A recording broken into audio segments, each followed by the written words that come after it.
Bueno, entonces, retomando lo que habíamos dejado en el videito anterior, em, lo que decimos con respecto a la política que llevó adelante el primer gobierno de Irigoyen, podríamos llamarla, podríamos ponerle diferentes adjetivos, pero podríamos decir que la política obrera y la política social que asume Irigoyen es un tanto pendular, ¿sí? En tanto que él entiende que hay que democratizar el sistema, él entiende que hay que otorgar derechos a los trabajadores que estaban realizando sus actividades en condiciones paupérrimas, otorga algunas leyes al respecto, no puede con todas, porque como dijimos anteriormente, eh, los sectores oligárquicos conservadores seguían teniendo poder, sobre todo en las provincias, y esto hacía que sus representantes en el Congreso no apoyaran estas iniciativas. Y por el otro lado, como dijimos en el videito anterior, Irigoyen va a estar entre dos juegos, en fuego cruzado. Por un lado, en un primer momento intenta ser dialoguista, intenta conceder derechos al movimiento obrero que se había consolidado, que se había fortalecido con esta nueva actitud del gobierno, y que se había también fortalecido a partir de la introducción de ideas más de tipo comunistas que llegaban desde afuera. Pero por el otro lado, Irigoyen se encontraba asediado eh, por los dueños de las empresas, por los dueños de las estancias y también por los intereses de los capitales extranjeros, básicamente ingleses, que concentraban el poder en sus fábricas, en sus frigoríficos, en sus puertos, en sus ferrocarriles, ¿sí?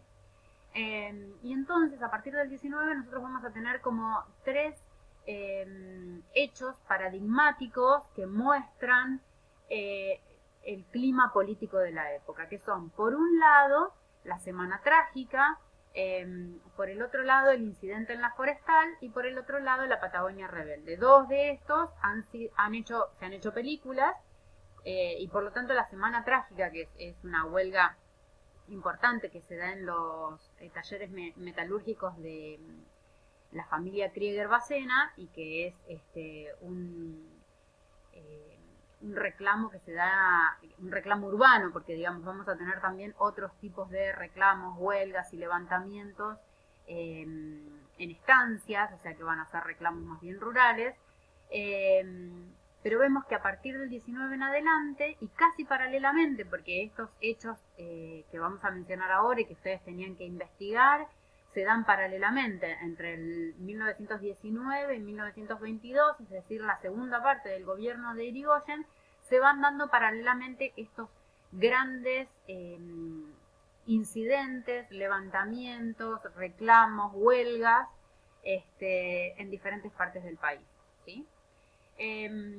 Como les comentaba, la Semana Trágica se da en un taller metalúrgico. Los reclamos son similares, ¿sí? Los reclamos son siempre por mejoras en las condiciones de trabajo que eran nefastas, como bien dijimos, pero con algunas particularidades, ¿sí? Particularmente en los talleres metalúrgicos de la familia Bacena, van a comenzar los reclamos por mejoras salariales, digamos, había un contexto internacional donde los costos se habían encarecido, los costos de la producción se habían encarecido, y los dueños de esta fábrica decidieron bajarle el sueldo, ya de por sí magro y malo, a los trabajadores para no perder ganancias, ¿no? Entonces, como los costos se les habían elevado, ¿qué hicieron? Achicaron el salario de los trabajadores. Y esto provocó un hartazgo total porque ya venían cobrando sueldos muy bajos y ahora les bajaban el sueldo. Eh, entonces, bueno, se inició con una huelga que fue siendo acompañada por otros sindicatos de otras fábricas afines. Y en esa huelga que paró la producción, el gobierno de Irigoyen acompaña los reclamos de esta familia industrial, ¿no? En los enfrentamientos entre los huelguistas y el Estado, y el ejército asesinan a un militante, ¿no? A un huelguista. Y esto provoca toda una conmoción social que se manifiesta también en el entierro y en el velatorio de este trabajador asesinado. Y genera un efecto contraproducente porque la represión policial y del ejército se intensifica hasta romper con esta huelga. Hay que tener en cuenta que en esta época a los huelguistas no solamente es el Estado el que mantiene una política represiva en esta segunda etapa, sino que los dueños de las fábricas, los dueños de las estancias, van a contratar fuerzas de choque, casi como paramilitares, para romper las huelgas o para desarticular el movimiento obrero, obviamente de manera violenta. Otro hecho importante y paradigmático que nos muestra la conflictividad de la época es lo que sucede en la compañía forestal, en La Forestal, que era una compañía inglesa que se dedicaba básicamente a la exportación de quebracho, ¿sí? A la producción y exportación de quebracho. Es paradigmático porque esta empresa, cuando uno lee en los libros, dice es un estado dentro de otro estado. ¿Por qué? Porque tenía su propia fuerza militar, sus propios grupos de choque, tenían su propia moneda, algo que pasaba en esta época en muchas estancias y que va a pasar también en la Patagonia Rebelde, que va a quedar bien plasmado, es que ni siquiera a los obreros les pagaban un salario, sino que les daban un vale por comida o ropa. Es decir, que eso que ganaban solo lo podían gastar en comida o ropa que vendían a almacenes que eran de los que eran dueños también los dueños de la estancia en la que trabajaban. O sea, un negocio redondo para la patronal. Y no solamente eso, sino que generalmente los trabajadores de esta compañía estaban lejos de sus familias, porque si bien esta empresa estaba en el Chaco, venían trabajadores de todas las provincias vecinas, las condiciones en las que vivían eran nefastas, ellos vivían hacinados, estaban lejos de su casa, entonces vivían hacinados en galpones, tenían que pagarse las velas, comprarse las velas, no les proveían de luz, no les proveían de comida. Y bueno, acá se da un levantamiento, una huelga importante también que va a ser duramente reprimida, ¿sí? Violentamente reprimida y con muchísimos fallecidos. Donde a los intereses de los patrones se le suma la defensa de sus intereses por parte del Estado, en una compañía inglesa. Y bueno, finalmente pusimos acá tres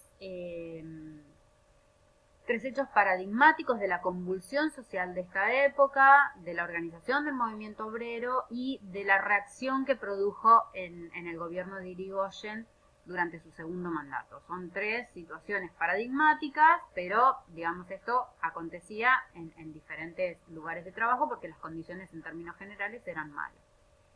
Con respecto a la Patagonia Rebelde, va a ser un conflicto que se va a suceder en el tiempo, ¿sí? Va a durar más de 2 años la extensión del conflicto, más allá de que haya hechos puntuales de huelgas generales y de paralización completa de la producción. La vamos a analizar a partir de una película, ¿sí? Ustedes para la clase que viene tienen que ver una película que se llama así, La Patagonia Rebelde. Y nosotros el viernes que viene, yo les voy a poner un test para ver si la vieron y si entendieron de qué se trata, digamos, está enmarcada en esta circunstancia. Y vamos a hacer una especie de test que yo se los voy a dejar abierto, ponerle de las 11 de la mañana a las 3 de la tarde, donde ustedes van a tener que responder acerca de esta película. Yo ahora les voy a subir el link de la película.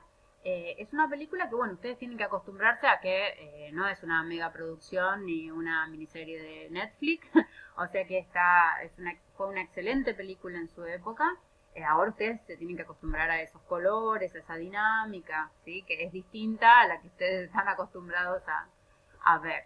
Pero es una película que tiene mucho rigor histórico, es decir, cuenta las cosas como la mayoría de los historiadores considera que fueron.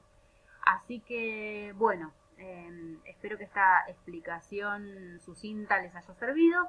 Y ahora les pongo la película y lo único que tienen que hacer es para el viernes que viene tenerla vista y pensada, porque vamos a hacer un test al respecto, una especie de pruebita de la película, ¿sí?